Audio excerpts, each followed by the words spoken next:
Hello प्यारे बच्चों, good morning. कैसे हैं आप सब? टॉप ऑफ द वर्ल्ड यानी बहुत खुश। सभी बच्चे खुश हैं, स्वस्थ हैं। यस, तो बेटा ये देखो, ये है आज की हमारी वर्कशीट नंबर 23। तो सभी बच्चे वर्कशीट शुरू करने से पहले चैनल को सब्सक्राइब कर लीजिए, बेल आइकन को दबा लीजिए ताकि आगे आने वाली वीडियो का नोटिफिकेशन आपको तुरंत मिल जाए।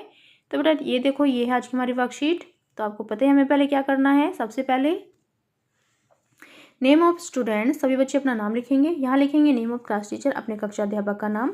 ये है हमारी वर्कशीट नंबर 23। क्या डेट है? 18 दिसंबर 2020। ये हमारा सब्जेक्ट है सोशल साइंस, हमारे अतीत।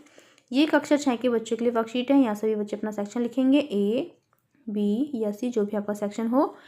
ये आज का हमारा टॉपिक है अध्याय 7, नए प्रश्न नए विचार विहार। तो जैन तथा बौद्ध भिक्षु पूरे साल एक स्थान से दूसरे स्थान घूमते हुए उपदेश दिया करते थे। यानी जो जैन तथा बौद्ध भिक्षु थे वो पूरे साल एक स्थान से दूसरे स्थान घूमते थे और उपदेश दिया करते थे। लेकिन वर्षा ऋतु में जब यात्रा करना कठिन हो जाता था तो वे एक ही स्थान पर निवास करते थे। और वर्षा ऋतु में जब यात्रा करना कठिन हो जाता था तो वे क्या क्या करते थे? एक ही स्थान पर रहा करते थे। शुरू में ये अस्थायी निवास हुआ करते थे, लेकिन बाद में भिक्षु और भिक्षुणियों के लिए स्थायी निवास बनाए गए, जिन्हें विहार कहा जाता है। शुरू में जो विहार हैं वे लकड़ी के बनाए गए तथा बाद में इनके निर्माण में ईंटों का प्रयोग होने लगा। पश्चिमी भारत में विशेषकर कुछ विहार पहाड़ियों को खोदकर बनाए गए।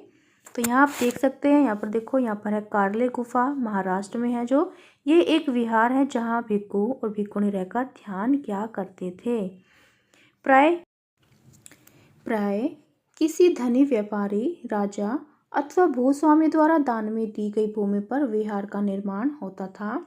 यानी जो धनी व्यापारी होते थे, राजा होते थे, भूस्वामी होते थे, वो अपनी भूमि को दान में दिया करते थे, जिस भूमि पर क्या होता था? विहार का निर्माण होता था।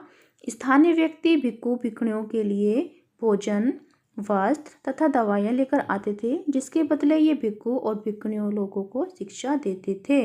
यानी जो स्थानीय लोग थे, जो वहाँ के रहने वाले लोग थे, जो आम लोग थे, वो क्या करते थे? जो भिक्षु भिक्षुणी होते थे उनके लिए भोजन, वस्त्र और दवाइयाँ लेकर आते थे, जिसके बदले में जो भिक्षु और भिक्षुणी होते हैं उन वो लोगों को शिक्षा देते थे। फिर नेक्स्ट देखो, नेक्स्ट क्या है? निम्नलिखित प्रश्नों के उत्तर दीजिए।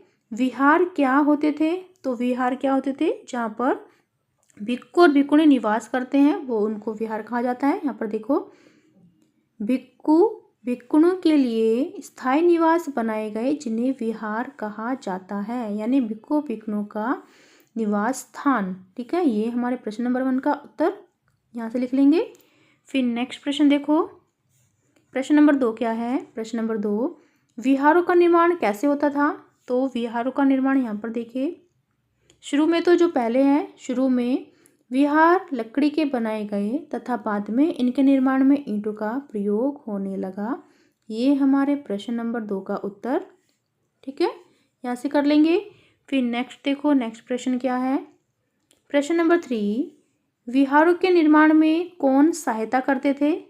तो विहारों के निर्माण में कौन सहायता करते थे? तो यहाँ पर देखो, जो प्राय धनी व्यक्ति होते थे, धनी व्यापारी, राजा तथा भूस्वामी द्वारा दान में दी गई भूमि पर विहार का निर्माण होता था।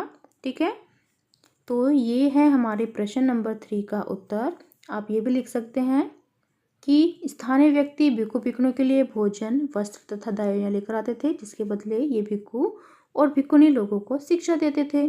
ठीक है, ये हमारे प्रश्न नंबर 3 का उत्तर है। फिर नेक्स्ट प्रश्न देखो अपना, नेक्स्ट क्या है? यहाँ पर देखो, यहाँ पर है हमारी क्रियाकलाप।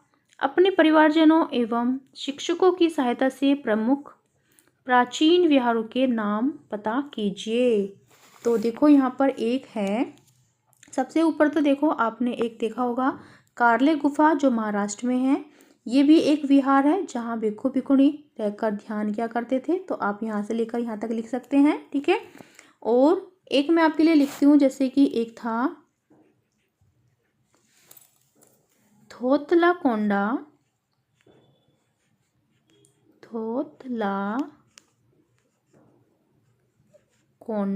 ये कहाँ है? ये थोतलाकोंडा एक प्राचीन विहार है जो विशाखापट्टनम में है।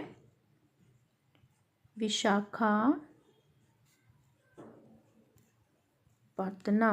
ठीक है, ये विशाखापट्टनम में है, ये आप याद कर लीजिए। फिर नेक्स्ट देखो, नेक्स्ट क्या है। नेक्स्ट है कोविड के संदर्भ में उचित व्यवहार संबंधी संदेश। कोविड-19 के विरुद्ध जंग में सुरक्षित रहने के लिए मास्क पहने। तो बेटा ये थी आज की हमारी वर्कशीट, सभी बच्चे इसका रिप्लाई करेंगे। तो मिलते हैं कल नई वर्कशीट के साथ। आपका दिन शुभ हो। Have a nice day. Bye bye बेटा। वीडियो को लाइक कीजिए, सभी दोस्तों के साथ शेयर कीजिए। Thank you.